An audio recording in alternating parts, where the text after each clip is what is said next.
தேவனுடைய நல்ல நாமம் மகிமைப்படுவதாக. பிரியமான சகோதர சகோதரிகளாகிய உங்கள் யாவரையும் இந்த அருளுரை துளிகள் என்கிற அருமையான நிகழ்ச்சி வாயிலாக சந்திப்பதில் மிகுந்த மனமகிழ்ச்சி உள்ளவனாய் காணப்படுகிறேன். இந்த காலை நேர சிந்தனைக்காக நாம் வேதத்திலிருந்து ஒரு வசனத்தை கூட வாசித்து நாம் தியானிக்கலாம். என்னோடு கூட திருப்பிக் கொள்ளுங்கள். எஸ்தரின் சரித்திர புஸ்தகம் 4வது அதிகாரம் அதனுடைய 14வது வசனத்தினுடைய முதல் பாதி. நீ இந்த காலத்திலே மௌனமாயிருந்தால் யூதருக்கு சகாயமும் ரட்சிப்பும் வேறொரு இடத்திலிருந்து எழும்பும். இதனுடைய பின்னணி அல்லது எஸ்தரின் சரித்திரத்தை குறித்து நாம் விவரிக்க போவதில்லை. இதில் சொல்லப்பட்ட இந்த வார்த்தையை மாத்திரமே நாம் தியானிக்கப் போகிறோம். மொர்தெக்காய் எஸ்தரிடத்தில் சொன்ன வார்த்தையாக இது காணப்படுகிறது. இதனுடைய பின்னணி நமக்கு தெரியும் என்பதால் நான் அதில் நிறைய நேரம் செலவழிக்கப் போவதில்லை. மொர்தெக்காய் சொன்ன வார்த்தையானது மனதை தொடும் விதமாய் இன்றும் நம்முடன் பேசுகின்றதாக இருக்கிறது. எப்படி? விசுவாசிகளாகிய நம்மை சுற்றி ஆவிக்குரிய ஆபத்தில் இருக்கிற மக்களால் சூழப்பட்டிருக்கிறோம் இல்லைங்களா? ஆவிக்குரிய ஆபத்தில் இருக்கிற மக்கள்கள் சூழப்பட்டிருக்கிற நிலைமையிலே விசுவாசிகளாகிய நாம் இருக்கிறோம்.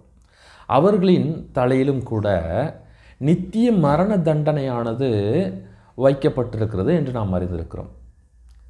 ஒரு காலத்தில் நாமும் அப்படித்தான் இருந்தோம் என்று நமக்கு தெரியும்.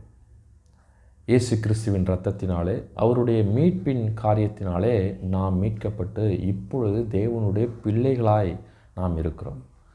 அவர்களை குறித்ததான பொறுப்புணர்வு நமக்கு ஒவ்வொருவருக்குள்ளும் இருக்கிறது என்று நாம் அறிந்திருக்க வேண்டியது அவசியமாக இருக்கிறது.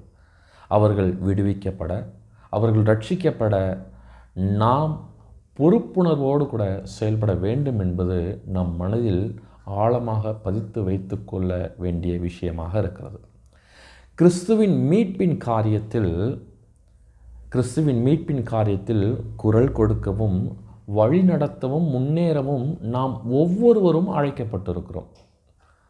நாம் அதை நிராகரிக்கும் போது அது வேறு எவருக்கும் எளிதில் ஒப்படைக்கப்படலாம்.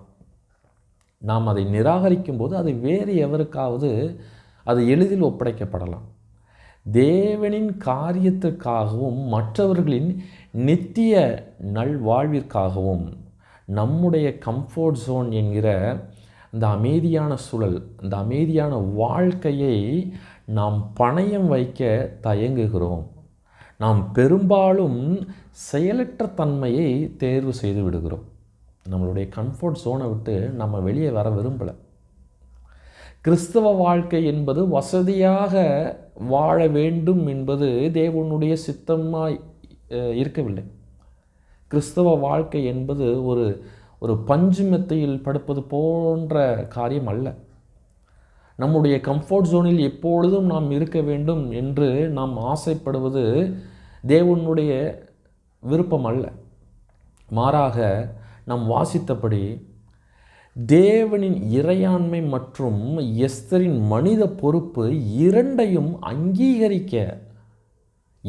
அங்கீகரிக்க மொர்தெக்காய் எஸ்தருக்கு சவால் விடுகிறதை நாம் இங்கு வாசிக்க முடியும் இல்லைங்களா?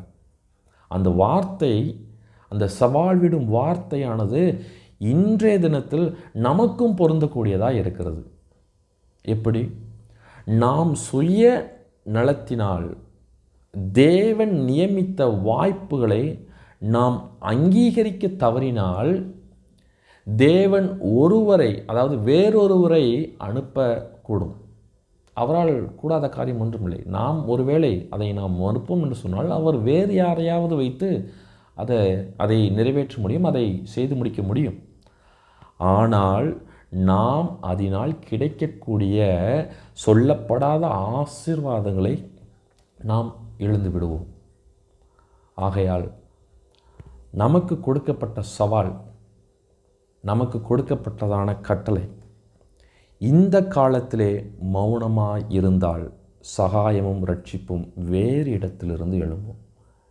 இந்த சவாலை நாம் ஏற்றுக்கொள்வோம். இந்த சவாலை நாம் நிறைவேற்றுவோம்.